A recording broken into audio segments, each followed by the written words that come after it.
Salam yoldaşlar, hər vaxtınız xeyir olsun. Gələk bu gün morfologiyanın ən böyük mövzularından biri olan isim mövzusuna. Əvvəlcə isimdən danışmamışdan əvvəl biraz morfologiya haqqında danışaq. Bildiyimiz kimi qrammatikanın iki növü var. Bu morfologiyadır və sintaksisdir. Morfologiya nədir? Morfologiya nitq hissələrindən bəhs edən elmdir. Sintaksis isə söz və ya söz birləşmələrindən bəhs edən, söz birləşmələrindən daha çox söz birləşmələrindən bəhs edən elmdir. Morfologiyanın deməli Yunan sözü olufdur. Morfo, elm, morfo forma, logos isə elm deməkdir. Yəni bir növ sözlərin quruluşu haqqında, sözlərin forması haqqında öyrənən, sözlərin formasını öyrənən elmdir.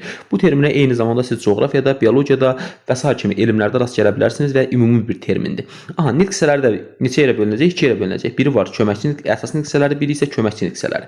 Əsas nitq hissələri haqqında məsələn tutaq ki, deyə bilərik ki, suallara cavab verə bilir, müstəqil şəkildə cümlə üzvü olur, həm leksik, həm qrammatik mənası olur, quruluşsa 3 növü olur və yaxud da müstəqil şəkildə cümlə üzvü olmasından əvvəl, yəni ayrılıqda da, təklikdə də suallara cavab verə bilir, söz yaradıcılığında iştirak edə bilir. Amma köməkçi nitq hissələri nə edə bilmir? Köməkçi nitq hissələri söz yaradıcılığında iştirak edə bilmir, amma müəyyən qədər istisna bir məqam var ki, onlar da ki, qaydaya tabe olmur. Nə eləmir? Qaydaya tabe olmur. Yəni biz ümumi şəkildə götürürük ki, köməkçi nitq hissələri söz yaradıcılığında iştirak etmir. Amma məsələn 2-3 dənə söz var ki, bir aidlik sözüdür. Aidlik. Aidlik sözündə qoşma olsa da, aid sözü qoşma olsa da, deməli düzəltmə sözü hesab olunacaq. Eyni zamanda xasiyyət sözü, məsələn, xas da qoşma olsa da, xasiyyət sözündə deməli düzəltmə söz hesab olunur. Lakin bunlar nə eləmir? Qaydalara tabe olmur. Sadəcə beyninizdə bir ağlınıza gələ bilər, ola bilər. Beyninizdə bir sual qalmasın deyə mən bunu sizə deyirəm. Bunun da səbəbi ondan ibarətdir ki, bu aid və xas qoşmaları o qədər də deməli tam da qoşma kimi formalaşmayan sözlərdir. Başa düşdünüz? Amma qoşmadılar. Yaxşı? Okay. Və yaxud da mürəkkəb sözün yaranmasında iştirak edə bilər. Məsələn, məktəbə qədər sözü. Məktəbə qədər. Eyni zamanda bu söz bitişik yazılan bir sözdür. Gördünüz?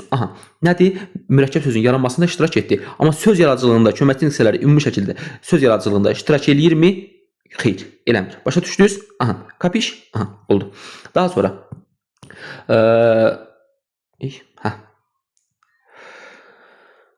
deməli suallara cavab verə bilmir. Köməkçi nitq hissələri cümlədə müstəqil şəkildə cümlə üzvü ola bilmir. Bir dənə qoşma ki, qoşulduğu sözlə birlikdə bir cümlə üzvü ola bilir. Gələk indi isim haqqında ümumi şəkildə danışaq. İsim nədir? İsim ümumi qrammatik mənasına görə əşyanın adını bildirən əsas nitq hissələrindən biridir. Məsələn, burada sual verə bilir. Uşaqlar əksərən sual verə bilir. Ay müəllim, tutaq ki, Arif sözünü yazaq. Arif əşyadırmı ki, siz bunu əşya deyirsiniz, əşyanın adını bildirir. Bəli, qrammatikada uçan, qaçan, sürünən hər bir şey nədir? Əşyadır. Gözlə gördüyümüz ümumiyyətcə hər bir şey nədir? Əşyadır. Başa düşdünüz? Okay.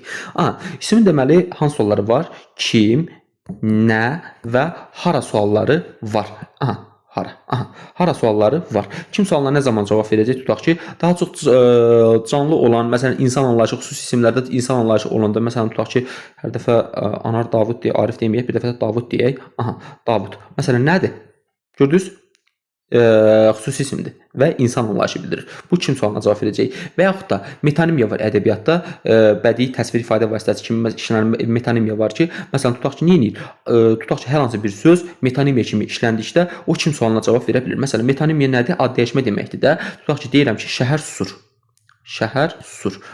Buradakı nədir? Buradakı şəhər sözü metonimiyadır. Yəni şəhərdəkilər susur mənasını. Məsələn, tutaq ki, deyirəm ki, Azərbaycan ayağa qalxdı. Normalda Azərbaycan ayağa qalxmır ki? Xeyr, təbii ki. Sadəcə Azərbaycandakılar oradakı olan insan anlayışını ifadə eləyir və burada nə eləyəcək? Kim susacaq? Eyni zamanda metonimiya işlənəndə deməli kim sualına cavab verə biləcək?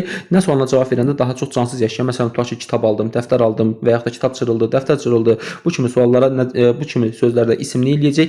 Nə sualına cavab verəcək? Hara sualına cavab verdikdə də, məsələn, tutaq ki, deyirəm ki, Bakı gözəl şəhərdir. Hara gözəl şəhərdir? Hər hansı bir yer adı, rayon adı, kənd adı işləndikdə nə olacaq? Hara sualına cavab verə biləcək. Müasir qaydalara görə daha çox, məsələn, tutaq ki, hara sualına cavab verən söz həm də nə sualına cavab verə bilir əksər hallarda. Məsələn, tutaq ki, deyirəm ki, ev qabaqdadır. Buna sən nə qabaqdadır sualına cavab verə bilərsən, həmçinin harasa qabaqdadır sualına da cavab verə bilər bu söz. Başa düşdünüzmü? Yəni bu təzə qaydadır. Daha sonra ismin deməli özünə məxsus olan qrammatik xüsusiyyətləri var ki, bunlar hansılardır? Məsələn, tutaq ki, deyirəm ki, ümumi və xüsusi olmağı, konkret və mücərrəd olmağı, daha sonra tək və cəm olmağı, daha sonra hallana bilir, mənsubiyyətə görə dəyişə bilir. Bu kimi ifadələr nədir? Bir də şəxsə görə dəyişə bilir. Okay. Daha sonra bunların içində baxın uşaqlar, ümumi və xüsusi olmaq, bir də konkret və mücərrəd olmaq. Bu nə olacaq? Konkret və mücərrəd həmçinin ümumi və xüsusi olması. Bunun qabağına niyə konkret qoyduq? Bunu yazdıq. Ümumi və xüsusi olması ümumi və xüsusi olması, eyni zamanda konkret və mücərrəd olmaq yalnız isimə aiddir. Başa düşdünüz? Yalnız isimə. Məsələn, tutaq ki, sən tək və cəm olmağı sifətdə görə bilərsən. Məsələn, tutaq ki, soyuqlar sözü. Aha, gördünüz? Soyuqlar nədir? Cəmdə olan sifətdir. Amma sən bir ümumi ismi və yaxud da konkret ismi sən başqa sifətdə görə bilməzsən. Başa düşdün? Və yaxud da tutaq ki, Bakı. Görürsünüz? Bu nədir? Xüsusi isimdir. Sən bunu gedib sifətdə görə bilməzsən. Və yaxud da göyərçin nədir? Gedib sən bunu xüsusi isimdə görə bilməzsən, sifətdə görə bilməzsən. Başa düşdünüz? Okay. Aha, konkret və mücərrəd isimlər nədir? Gələk əvvəlcə konkret və mücərrəd isimlərdən danışaq. Konkret və mücərrəd isimlər deməli hər hansı bir əşyanın biz şəklini çəkə biliriksə, gözümüzlə görə biliriksə, toxuna biliriksə və yaxud da onu bir maddi varlıq kimi təsəvvür eləyə biliriksə, bu nədir? Bu konkret isimdir. Amma biz onu maddi varlıq kimi təsəvvür eləyə bilmiriksə və yaxud da məsələn arzu sözünü görək. Arzu. Bax, arzu sözünün biz müəyyən bir forması varmı bu sözün? Yox. Bu yoxdursa, nədir? Bu mücərrəd isim olacaq. Başa düşdünüz? Amma tutaq ki, bir də deyirəm ki, nə deyək? Deyək ki, kitab. Kitab sözü nədir? Kitab sözünü biz konkret tuturuq da əlimizdə bunu. Tutduq. Və yaxud da onun bir şəklini çəkə bilirik. Bu şəkildə tutaq ki. Başa düşdünüz? Onda nə olacaq? Bu deməli konkret isim olacaq. Mənə görə çox təhlilsiz bölmədir. Yəni Azərbaycanla çıxartmalı əlimdə olacaq. Əlimdə olsa çıxardacağım bir şeylərdən biridir konkret və mücərrəd isim. Çünki çox əksər vaxtı çox belə şey olur da, üst-üstə gəlməyən bir şeylər olur ki, amma neyniyək də? Yuxarıdakılar deyir sür dəriyə, deməli sürməliyik dəriyə. Başa düşdünüzmü? Konkret mücərrəd isimlər nədir? Mücərrəd isimdə maddi varlıq kimi təsəvvür edilməyən, biz onun şəklini çəkə bilmiriksə və yaxud da ona toxuna bilmiriksə, ifadə olunan isimlərdir. Məsələn, baxın, günəşdir. Baxın, günəşin görürsünüz bir şəklini çəkdim. Nə qədər bənzəməsə də. Gördünüz? Şəklini çəkdim. Və yaxud da amma yuxu sözünü əksər vaxt məsələn şagirdlər deyir ki, ay müəllim, yuxunu da görürük də. O niyə konkret isim kimi? Əzizim, yox, sən onu bir maddi varlıq kimi təsəvvür edə bilmirsən. Və yaxud da sən onun formasını təsəvvür edə bilirsənmi? Görürsən, yuxu bu şəkildədir və yaxud da üçbucaq şəklindədir. Bunları görə bilirsənmi? Görə bilmirsən. Görə bilmədiyinə görə deməli nə olacaq? Bunlar mücərrəd isim olacaq. Təbii ki, dilimizdə elə sözlər var ki, məsələn tutaq ki, həm konkret ola bilir, həm də mücərrəd ola bilir. Məsələn, lıq şəkildə düzələn atalıq, analıq və yaxud da bazar sözü ola bilər, ay sözü ola bilər və yaxud da gün sözü ola bilər və yaxud da saat sözü ola bilər, ağıl sözü ola bilər, ağıl. Bu kimi sözlər ola bilər ki, nədir? Bunlar həm konkret isimdir, həm də mücərrəd isimdir. Məsələn, hava sözünü də deyə bilərik. Hava sözü hansı hallarda? Hava sözü bir, məsələn, tutaq ki, toyda oynamaq üstündə dava salırsınız.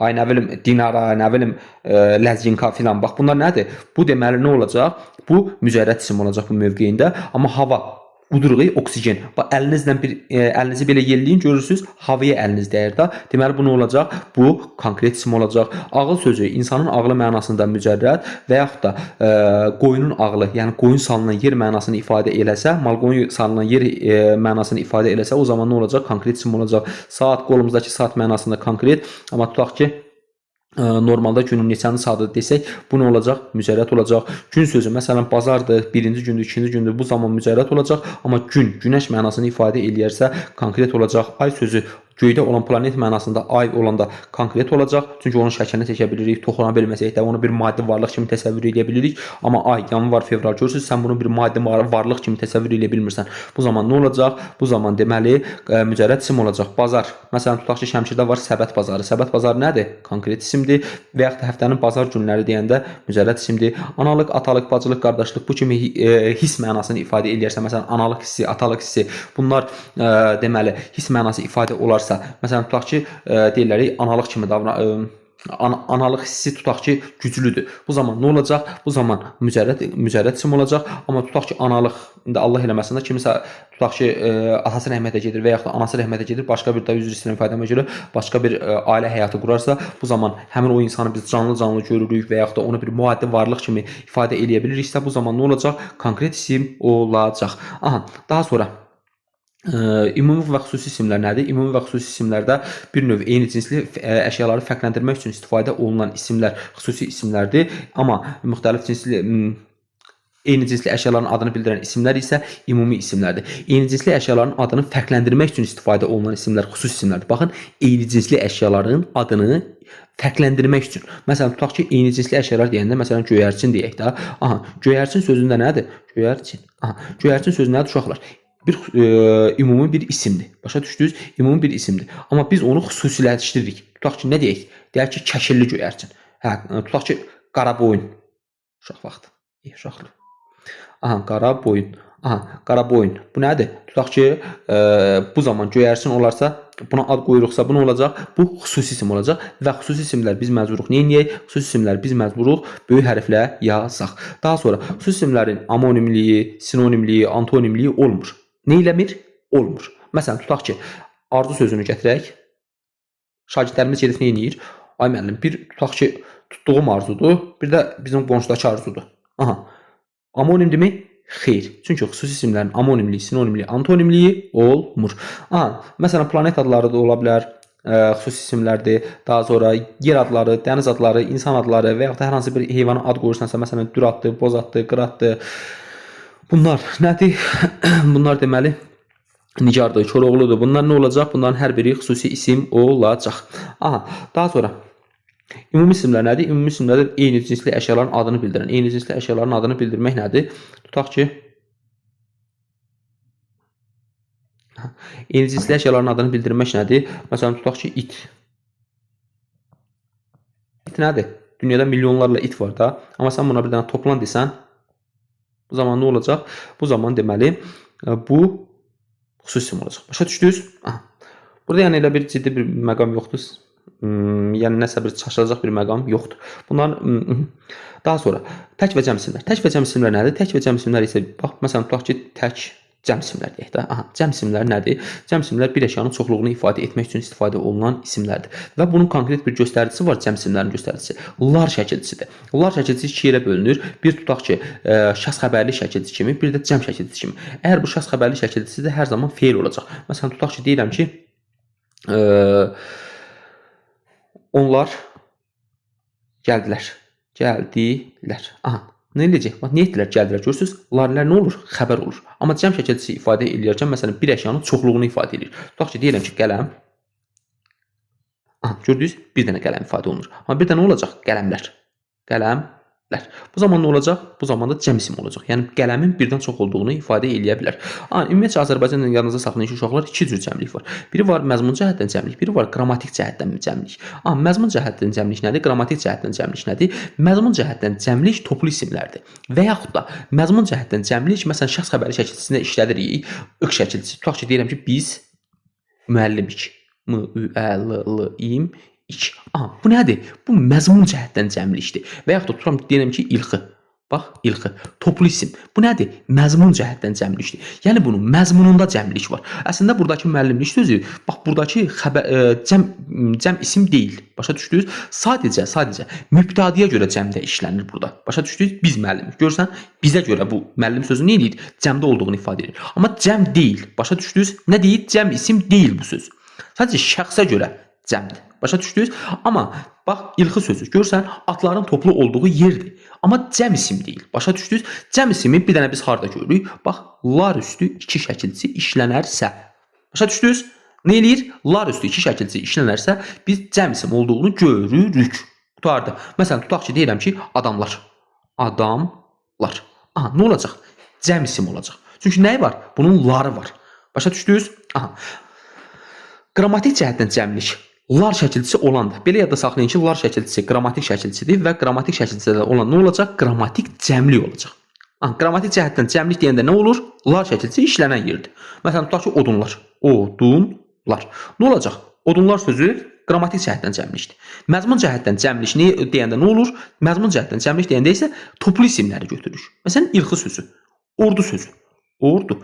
Cəmdədirmi? Xeyr. Sadəcə bunun məzmununda cəmlik var. Başa düşdünüz? Amma cəm isim deyil. Başa düşdünüzmü? Aha, və yaxud da, yəni toplu isimdir. Aha, və yaxud da, tutaq ki, mən buna deyək ki, silim.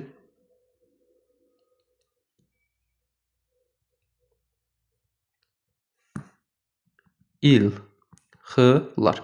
Məsələn, bu halda qabağınıza çıxa bilər. Burada nə olacaq? Bu isim deməli cəm isimdir. Çünki niyə? Lar şəkilçisi var. Gördünüz? Başa düşdünüzmü? Bu isə eyni zamanda toplu isimlər cəm şəkilçisi qəbul eləyərkən həm məzmun cəhətdən, həm də qrammatik cəhətdən cəmlik olur da burada.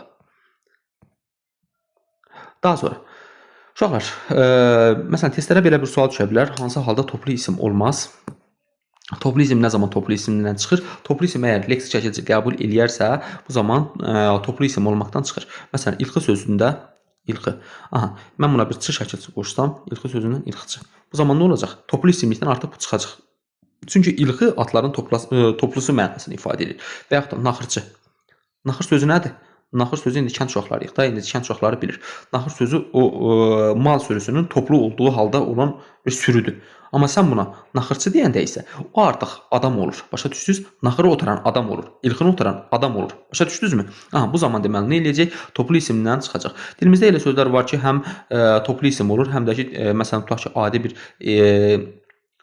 deməli tək isim olur. Məsələn tutaq ki, bunlar da təkdir. Sadəcə bir toplu isim ola da bilir, toplu isim olmaya da bilir.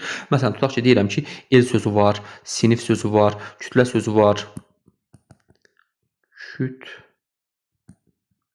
Aha, kütlə sözü var. Bunlar nədir? Bunlar da deməli həm toplu isim olub, həm də toplu isim olmaya bilər. Məsələn, kütlə sözü bir cəmaət mənasını ifadə eləyərsə, bu zaman nə olacaq?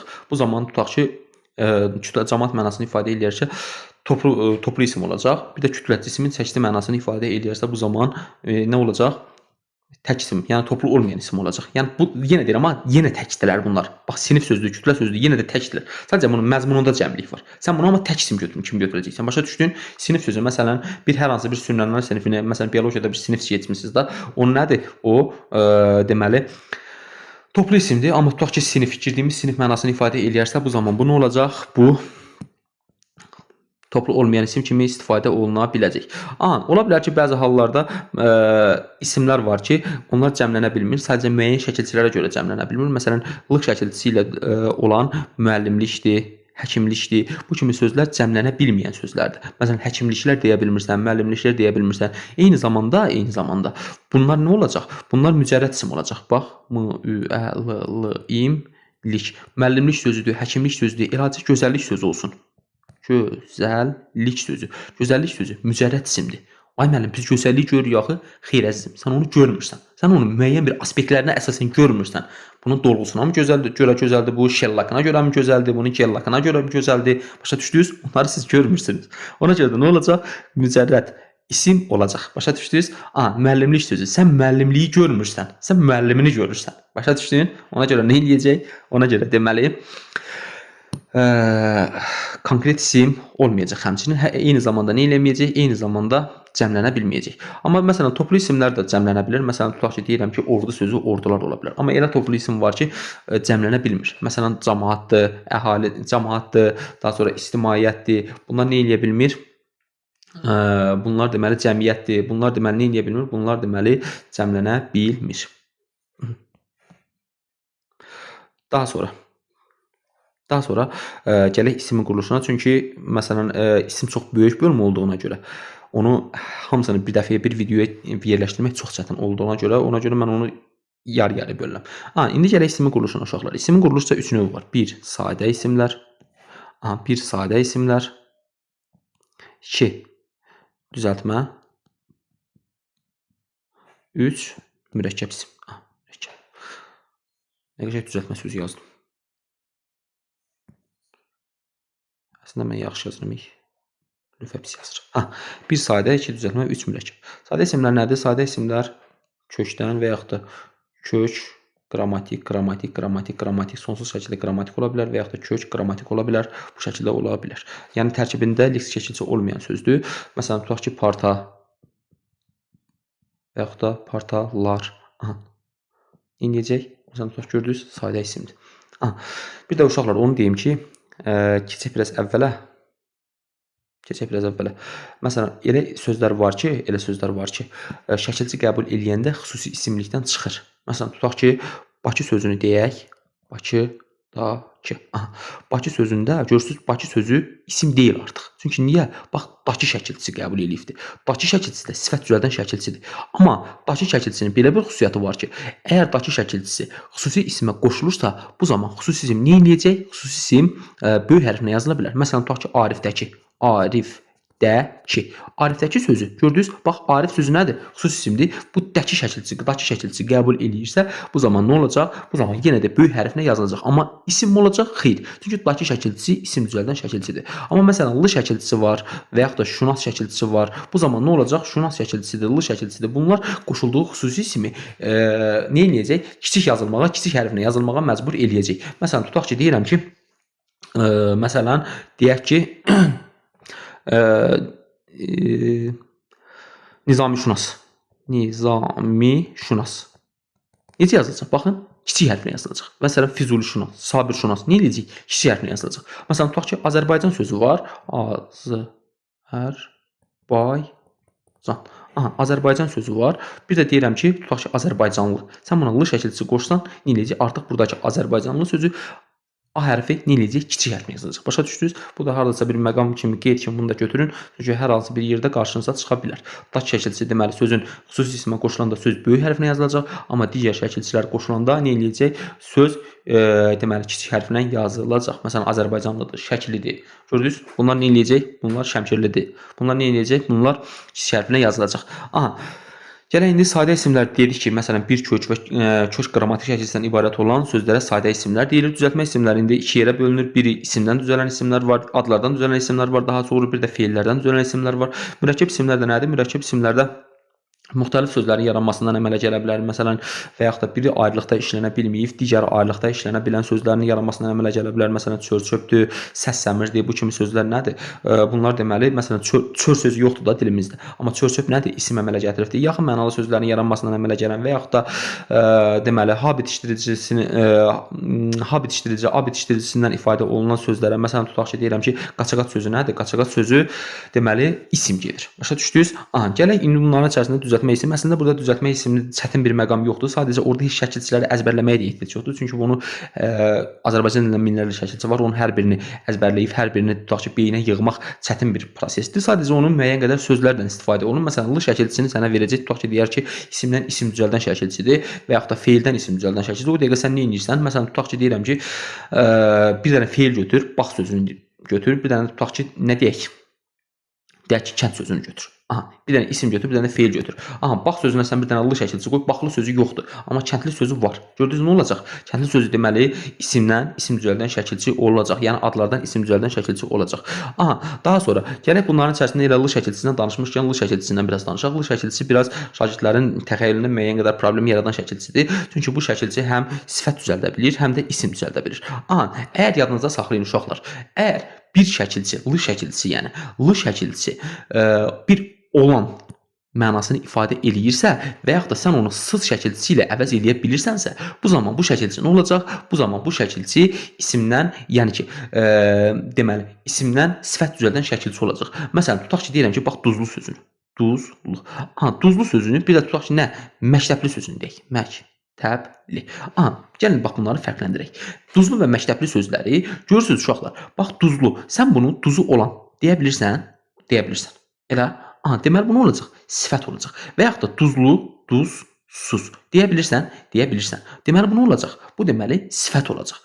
Çünki həm sən bunu an şəkilçisinə olan sözündən əvəz eləyə bildin. Məsələn, duzu olan və yaxud da hər iki yolda ayrı-ayrılıqda da işlədə bilərsən da. Həmçinin duzlu, duzsuz deyə bilirsən? Deyə bilirsən. Amma məktəbli sözündə bax, məktəbli, aha, tələsi yazıram, ona görə hərfləri səhv eləyə, hərfləri yeyə bilərəm.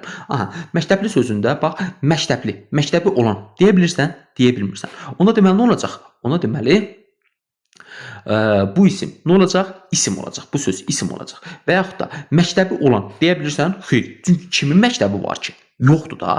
Və yaxud da kəndli sözü. Bax, kəndli sözü nə olacaq? Kəndli sözü, tutaq ki, bax, kəndi olan mənasını ifadə eləyirmi? Xeyr, o mənanı ifadə eləmir. Yəni, kəndli sözü nədir? Kənddə qalan mənasını ifadə eləyir də. Kəndli adam. Aha, deməli, nə olacaq? Necə sualına cavab verə bilər? Ha, amma bax, yenə deyirəm, bir cümlə, əsas nüqsələrini taparkən cümlədə işlərdə tapmayın. Onun sadəcə bir məzmununa baxın. Görürsünüz, burada hər hansı bir keyfiyyət yoxdur. Kəndli nədir? Adamdır da. Və yaxud da məktəbli kimdir? Adamdır da. Onda deməli, nə olacaq? İsim olacaq. Eyni zamanda, məsələn, elə sözlər var ki, həm isim ola bilər, həm də l şəkilçisi ilə düzəlib, həm də sifət kimi işlənə bilər. Məsələn, tutaq ki, deyərəm ki, dağlı sözü. Aha, dağlı. Dağlı. Dağlı sözü, məsələn, bir tutaq ki, deyə bilərəm, Dağda qalan adam mənasını ifadə edirsə, o zaman isim olacaq. Bir də dağlı, yəni ürəyi dağlı mənasını, yəni tutaq ki, sinəsinə dağ çəkilmək mənasını ifadə eləyirsə, bu zaman nə olacaq? Dağı olan mənasında. Görürsən, tutaq ki, deyirəm ki, ürəyi dağlıdır, ürəyi dağsızdır. Görürsən, deyə bilirsən sən onu. O zaman nə olacaq? O zaman sifət kimi işlənə biləcək. Daha sonra ç şəkilçisi. Ç şəkilçisi də isimdən isim düzəldən şəkilçidir. Bu şəkilçini sən harda görürsənsə, əlini qoyursan ürəyinin üstünə, onu götürürsən nə kimi? İsim kimi. Çünki ç şəkilçisi nə olacaq? Ç şəkilçisi isim düzəldən şəkilçi olacaq. Məsələn, əlaçı. Əlaçı. Nədir? Sifət deyil. Nədir? İsimdir. Başa düşdünüz? Çünki nə var? Ç var. Daha çox sənət peşə mənası ifadə edən sözlərə də qoşulur. Məsələn, tutaq ki, dənizçidir, odunçudur, bu kimi sözlərdir. Eyni zamanda normal belə söz də düzəldə bilir. Bir dənə bizə heç lazım deyil o söz. Nəmçimək sözü var. Nəmçimək. Bu söz nədir? Bu söz ç şəkilçisi ilə düzəlsə də bu söz feildir. Amma digər bu sözdən başqa nə olacaq? Bu sözdən başqa bütün hər bir şey nə olacaq? İsim olacaq. Bir də məsələn isimdən isim düzəldən şəkilçisi daha çox, amma bəzi halda 2 dənə məqam var idi ki, o sözlərdən biri gözətçi söz olmalıdır. Gözətçi. Göz sözündən gözə, gözət, gözətçi. Gördünüz isimdir. Yenə də isimdir. Amma feildən düzəlmiş. Gözətmək sözündən düzəlmiş bir nədir? İsim kimi gedəcək. Daha çox amma isimdən isim, yəni adlardan isim düzəldən şəkilçidir. Amma bu halda məsələn feil kimi işlənəcək nəmçimək sözündə. Bu halda da deməli feildən düzələn söz kimi işlənə bilər. Bunu da yazın bir yerə qeyd edin. Çünki ola bilər ki, lazım ola bilər. İndi bunları bilmək olmur da. Bəzən adamın qabağına çıxa bilir. Əslində bu əlaçı sözüdür. Bu kimi sözlər var ki, bunlar da sifətləşməyə doğru gedən söz hesab olunduğu üçün, sifətləşməyə doğru getdiyi üçün bu sözlər hal-hazırda sifət deyil, sadəcə o yöna gedir. Başa düşdünüz? O yöna getdiyinə görə bunu biz sifətin sualına cavab veririk. Yəni bizdən qeyri-iradi olaraq bir növ əlaçı, həmçinin bunun bir növ tərkibində nə var? Həmçinin bunun tərkibində bir keyfiyyət də olduğu üçün şagirdlərə elə gəlir ki, bu söz nədir? Sifətdir. Amma bu söz nə deyil? Sifət deyil. Və yaxud da lıq şəkilçisi var. Lıq şəkilçisi də məsələn periodik zaman dövründə olan sözlərə qoşulduqda uşaqlar lıq şəkilçisi nə olacaq? Sifət mənasını ifadə edəcək. Yəni periodik zaman dövrü olan sözlər nədir? Yəni ki, bax məsələn tutaq ki, ay sözü olsun, həftə sözü olsun. Bax görürsüz uşaqlar, ay sözüdür, həftə sözüdür. Bunlar bax ayın əvvəli varmı? Ayın biri var. Daha sonra 30'u var. Bir də təzədən nə olur? Biri olur da. Görürsən, müəyyən qədər təkrarlanan şeylərdir. Və yaxud da həftə birinci günü var, bir də bazar günü var. Bazar gündən sonra nə başlayır? Yenə birinci gün başlayır da. Bu kimi sözlərə qoşulduqda lıq şəkilçisi, yəni periodik zaman dövründə olan sözlərə qoşulduqda bu zaman nə olacaq? Sifət olacaq. Məsələn, aylıq. Aylıq. Aylıq sözü maaş mənasını ifadə eləyirsə isim olacaq təbii ki. Amma aylıq, məsələn, o zaman nə olacaq? O zaman deməli tutaq ki, sifət mənasını istifadə olunacaq. Məsələn, tutaq ki, həftəlik yemək. Hansı yemək? Həftəlik yemək. Amma normal hallarda, məsələn, lıq şəkilçisi nə olacaq? İsim düzəldən şəkilçi olacaq. Ayrıca pislik sözü olsun. Pislik, yaxşılıq, bu kimi sözlər nə olacaq? Yenə də isim kimi istifadə olunacaq. Daha sonra lıq şəkilçisindən başqa, məsələn, lıq şəkilçisi geyim mənasında ifadə edə bilər. Məsələn, donluq sözü. Yəni don parçasını ifadə edən bir söz də ola bilər. Bundan başqa cığaz şəkilçisi var, ciyəz şəkilçisi var. Məsələn, quş cığazdır, quş ciyəzdir. Bir var, bax, çaça var. Çaça var, bir də cacə var. Bununla bunu fərqləndirməyi bacarın. Ca ədatdır, ədat kimi işlənə bilər, qoşma kimi işlənə bilər, zərf düzəldən şəkilçi kimi işlənə bilər. Ça isə nədir? İsim düzəldən şəkilçidir. Məsələn, dək, cə var, bir də gödək, çə sözü var. Gördünüz uşaqlar? Bax, cacə nədir? Gödək sifətinə qoşulubdur. Bir növ çoxaltma dərəcəsini ifadə edən gödəkçə mənasını ifadə edir. Yəni gödəkçə, lap gödək mənasını ifadə edir. Gödəkçə isə nədir? Ç ilə olan isim kimidir. Yəni gödəkçə normalda kapşoni geyinirik. Bax, o nə olacaq? Gödəkçə isim mənasını ifadə eləyəcək. Bundan başqa məsələn elə bir sözlər ola bilər ki, elə bir şəkilçilər ola bilər ki, həm deməli isim düzəldə bilər, həm də ki, başqa sifət düzəldən şəkilçilər var. Məsələn, tutaq ki, dar şəkilçisidir, keş şəkilçisidir, daha sonra daş şəkilçisidir və yaxud da kar şəkilçisidir. Bu kimi sözlər var ki, məsələn, dar şəkilçisi yazmışıq. Bunlar ifadə edə bilər ki, həm isim ola bilər, həm də ki, tutaq ki, sifət kimi ifadə oluna bilən sözlər ola bilər.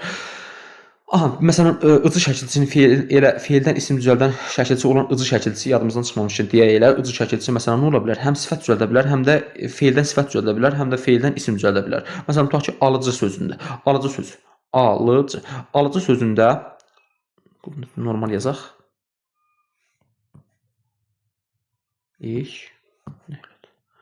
Alıcı.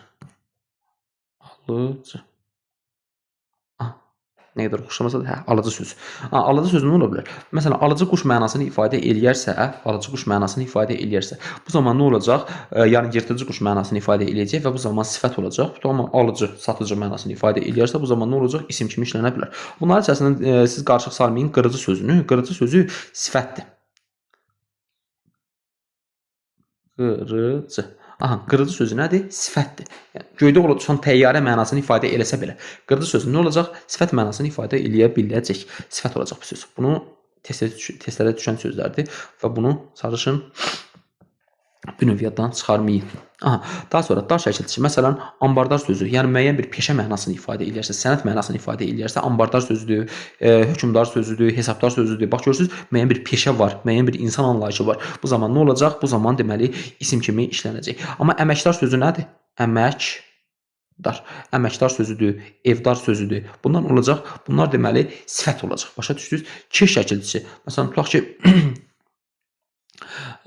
zəhmətkeş sözü nədir? Zəhmətkeş sözü və yaxud da cəfakeş sözü nə olacaq? Sifət olacaq. Amma normalda bu söz məsələn isim düzəldən şəkilçi kimi də istifadə oluna bilər. Daş şəkilçisi. Məsələn vətəndaşdır. Bu söz nə olacaq? İsim olacaq. Sirdaş sözüdür, isim olacaq. Məsələn amma qardaş sözü var ki, bunların içərisində qardaş. Qardaş sözü nədir? Sadə sözdür. Başa düşdünüz? Kar şəkilçisi. Məsələn tutaq ki, sənətkar. Nə olacaq? İsim düzəldən şəkilçi olacaq. Başa düşdünüz? Sənətkar.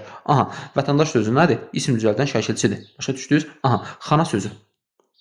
Xana sözü nə olacaq? İsim düzəldən şəkilçi olacaq. Məsələn, tutaq ki, kitabxana. Kitabxana sözü nədir? İsimdir. Azarxana. Azarxana. Və yaxud da bu söz sifətdən də isim düzəldə bilər. Xəstəxana. Xəstəxana. Xəstə sözündən xəstəxana. Başa düşdünüz? Nə olacaq? Sifətdən isim düzəldən şəkilçi kimi işlənə biləcək. Bundan başqa isimdən, feildən isim düzəldən şəkilçilər də var ki, məsələn, ış şəkilçisidir. Daha sonra ıcı şəkilçisini bayaq dedik. Ondan sonra ın şəkilçisidir. Bu kimi sözlər ola bilər, şəkilçilər ola bilər və sair kimi şəkilçilər ola bilər. Bunların hər birini əzbərləməyə ehtiyac yoxdur. Sadəcə bayaq dediyim kimi sözləri qoyub yerinə görə işlədə bilərsiniz. Məsələn, ın şəkilçisi var. In şəkilçisi feildən isim düzəldən şəkilçisidir. Əkin sözünə tutaq ki, baxın, ək sözündən əkini. Yəni bu əkin sözü normalda 2-3 halda işlənə bilər. Əkin sözüdür, bir də əkin. Bir tutaq ki, qrammatik şəkilçisi kimi işlənə bilər ın şəkilçisi. Bir də nə ola bilər? Deməli feil düzəldən, yəni feil düzəldən deyəndə ki, feilin əmr şəklində istifadə oluna bilər. Yiyəlik hal şəkilçisi kimi, mənsubiyyət şəkilçisi kimi istifadə oluna bilər. Amma normalda nə ola bilər? İsim düzəldən şəkilçisi kimi də istifadə oluna bilər. Məsələn, əkin sözü, tutaq ki, deyirəm ki, əkin başladı. Bax, burada nə olacaq? Əkin sözü isim olacaq və düzəltmə isim olacaq. Amma gəlin torpaq əkin mənasını ifadə eləyirsə, bu zaman nə olacaq? Bu zaman əmr şəklində ifadə olunan feil mənasını ifadə eləyəcək. Və yaxud da səpin sözünə baxaq. Tutaq ki, səpin. Gedin torpağı səpin mənasını ifadə eləyərsə, bu zaman nə olacaq? Əmr şəklində olan feil kimi istifadə olunacaq və ın şəkilçisi burada qrammatik şəkilçisi olacaq. Amma bir də deyirəm ki, tutaq ki, səpin başladı. Nə olacaq? İsim kimi istifadə oluna biləcək. Iş şəkilçisi. Məsələn, tutaq ki, deyirəm ki, iş sözü baxış sözü. Baxış sözü. Həmçinin yerinə görə bu söz amonim sözdür. Məsələn, tutaq ki, deyirəm ki, göz-gözə baxış. Əmr şəklində olan feil kimi ifadə olunduqda bax sözündən baxış olacaq. Başa düşdünüz? İkinci şəxsin təkində olan əmr şəklində olan söz olacaq. Amma bir də deyirəm ki, baxış. Deyirsən ki, baxışların nə qəşəngdir. O rəssamın bir mahnısı var, baxışların cəlbedicidir, gözləri isə mavi. Bu zaman uşaqlıq mahnısıdır. Bu zaman nə olacaq? Bu zaman isim kimi istifadə olunan şəkilçi olacaq. Belə uşaqlar, yəni bir çətin məqam yoxdur. Deməli bu mövzumuzun, yəni 2 hissəyə böldük. Bu mövzumuzun birinci hissəsidir. İnşallah tezliklə də digər o ikinci hissəsini inşallah ki çəkib YouTube-a yerləşdirərəm. Deməli, əlaqə nömrələrimizi bizlə əlaqə saxlamaq istəyirsinizsə 050 647 09 39 nömrəsi ilə əlaqə saxlaya bilərsiniz və daim aktiv olan nömrədir. Və yaxud da hər hansı bir sualınız olarsa yenə də o nömrəyə bir mesaj ataraq suallarınızı verə bilərsiniz. Sağ olun, Allah'a emanet.